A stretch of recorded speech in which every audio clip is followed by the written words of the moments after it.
Professor Yunus, তাকে আমরা খুবই সম্মান করি। প্রথম দিকে তিনি নির্বাচন দিতে চান নাই। কিছু কিছু লোক তাকে কুমন্ত্রণা দিয়েছে যে আপনি আজীবন থাকেন কিংবা 10 বছর থাকেন।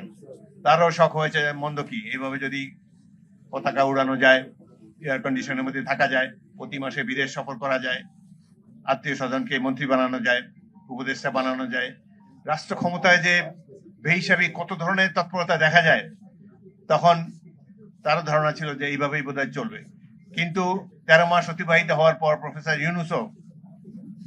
ইউনূসও উপলব্ধি করেছেন যে এই দেশে সংস্কার করা সম্ভব নয়। একমাত্র রাজনৈতিক দল পারে এই দেশকে ঠিক করতে। তারা এই যে কোটি কতক লোককে বসিয়ে দেওয়া হলো, তাদের পিএইচডি ডিগ্রি থাকতে পারে, জনগণের সাথে কোনো পরিচয় নাই। তারা বাংলাদেশে গ্রাম অঞ্চল দেখে নাই, ধান গাছে তক্ত হয় কিনা জানে না, আমেরিকা থেকে উড়িয়ে নিয়ে এসেছে তাদেরকে। তারা কিভাবে বাংলাদেশে ভাগ্য নির্ধারণ করবেন?